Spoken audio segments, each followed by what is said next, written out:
अगर पार्ट 2 निकालने का सोचना नहीं, जो अब निकाल के बहुत बड़ी गलती कर दिया, हमारा दिमाग खराब कर दिया। हिंदुस्तान जिंदाबाद है, जिंदाबाद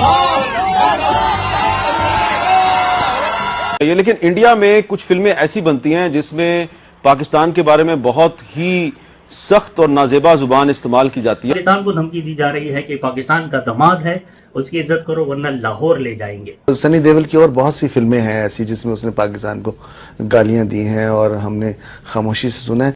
दोस्तों, अगर मैं ये कहूँ तो गलत नहीं होगा कि गदर 2 बॉलीवुड की one of the most anticipated movie of 2023 है। यस, उसका टीजर रिलीज हो गया है जो कि कंटिन्यूएशन है गदर 1 की। भारत हो, सबके साथ टर्म्स बेहतर करने की जरूरत है। उन लोगों को हमारी जरूरत नहीं है, हमें जितनी उनकी जरूरत है। धर्मेंद्र का बेटा है, ज्यादातर उसने फिल्मों में पाकिस्तान के काफी अगेंस्ट बात की। आप हम उठ के उनसे मुकाबला करेंगे, आपको अपनी रियलिटी का समझ के फिर बात करनी चाहिए। इतने बड़े बड़े दावे नहीं करने चाहिए। पाकिस्तान की बेटी से शादी करते हैं, पाकिस्तान को ललकारते हैं, पाकिस्तान के ट्यूबवेल तक उखाड़ देते हैं। लोग कह रहे हैं कि जो सनी देओल की एनर्जी है, जो उनके डायलॉग्स है ना, वो हम आज तक नहीं बच्चा याद करते हैं। अनिल शर्मा इसको डायरेक्ट कर रहे हैं, सनी देओल इसमें as a Tara Singh role play कर रहे हैं। तारा सिंह के बारे में कौन नहीं जानता। सिर्फ अली वाला हिंदुस्तान जिंदा था। गदर 2 का अभी टीज़र आया है और 11 अगस्त को ये मूवी भारतीय सिनेमा घर में आने वाली है। और हाल ही में अभी आपने देखा होगा गदर फर्स्ट जो पहला पार्ट था उसको 4K में और अच्छी क्वालिटी में और अच्छे साउंड में रिलीज़ किया गया है। उसने 30 लाख रुपए कमाए थे। 30 लाख रुपए कमाना भी बहुत बड़ी बात है क्योंकि वो फिल्म वैसे ही लोगों ने 50 बार देख ली होगी और उसके बाद उसने 30 लाख का कलेक्शन किया। तो आप समझ सकते हो कि गदर 2 क्या तहलका मचाने वाली है। पहले पूरा रिएक्शन देखते हैं। प्लीज़ चैनल को सब्सक्राइब करेगा। मैं मिलता हूँ वीडियो रिलीज़ की जा रही है 11 अगस्त को रिलीज़ होगी। लेकिन जब मैंने टीज़र देखा, टीज़र स्टार्ट होता है 1971 के हवाले से। अब समझ में नहीं आता ये बॉलीवुड 1971 से बाहर क्यों नहीं निकल रहा है। इस एक इवेंट को लेके इन लोगों ने इतना प्रोपेगेंडा फैलाया है और फैलाएंगे इन फ्यूचर। इनका पेट ही नहीं भर रहा है।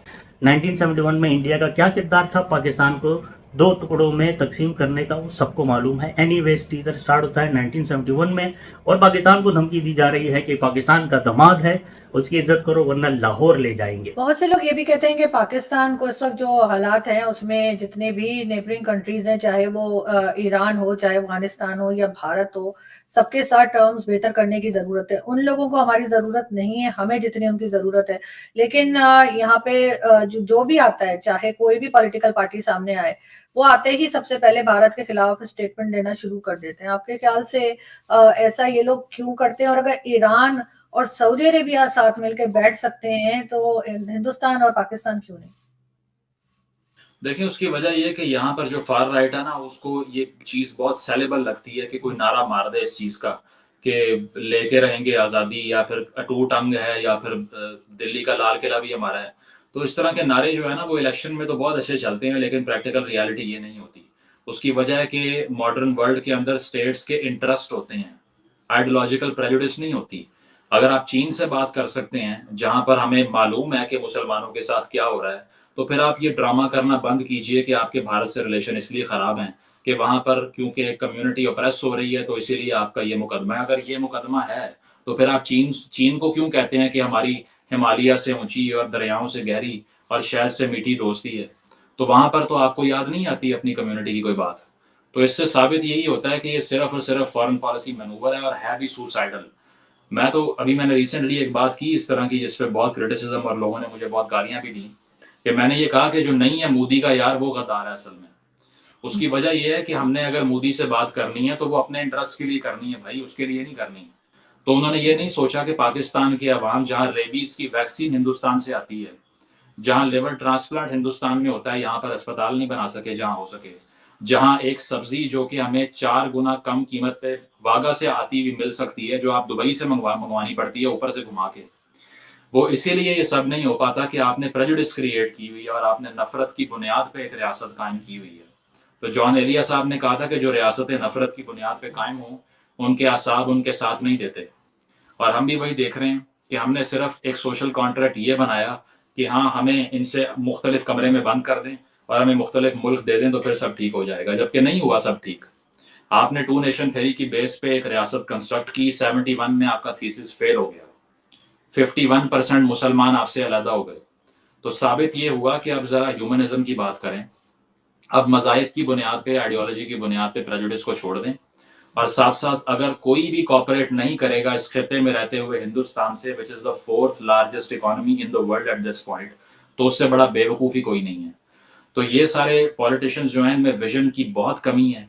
इनको नहीं इल्म के आने वाली नस्लें लड़ के जिंदा नहीं रह सकती। इनको नहीं इल्म के दोनों तरफ इतने न्यूक्स पड़े हुए हैं कि अगर उसमें से 10% भी चल गए तो इस खिते में 40 साल तक सूरज निकलेगा नहीं, फसल तबाह हो जाएगी। तो ये जिंगोइज्म की और जंग की जो बातें करता है, दे लैक विजन एक्चुअली, और वो सिर्फ पैटी वोट्स लेने के लिए इस तरह की बातें करते हैं। जिसमें भी विजन होगा, जिसमें भी थोड़ा सा डेप्थ होगी, वो ऐसी हरकतें नहीं करेगा। इसीलिए मैं समझता हूँ कि PMLN की जो इंडिया की पॉलिसी थी वो शायद पीपल्स पार्टी से और PTI से बहुत बेहतर थी।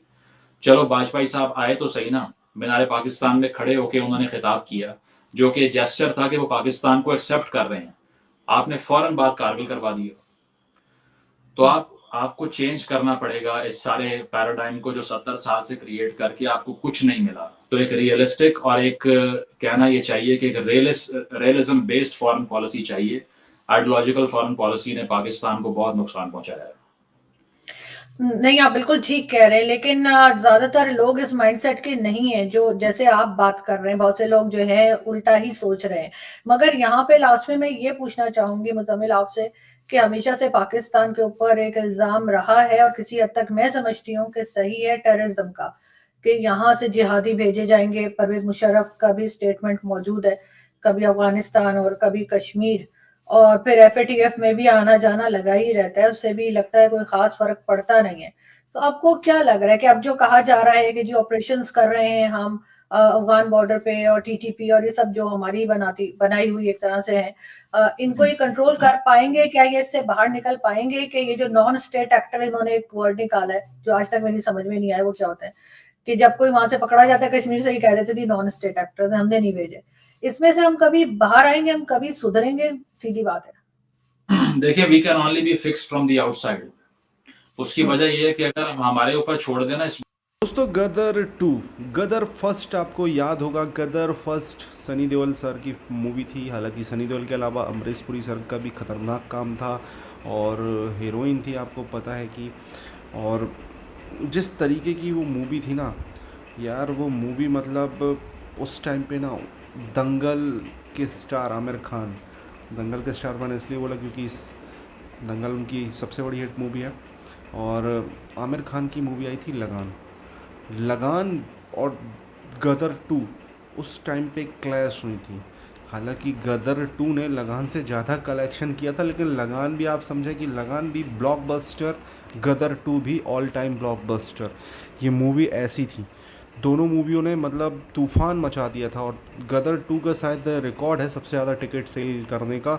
और अगर गदर 2 का उस टाइम का कलेक्शन अभी के कंपैरिजन में करें तो ऑब्वियसली लाइक अ पठान, तो इस तरीके का रिकॉर्ड था उसका। और गदर 2 का अभी भी रिकॉर्ड है सबसे ज़्यादा टिकट सेल करने का। आज तक वो रिकॉर्ड टूटा नहीं है सबसे ज़्यादा टिकट सेल करने का।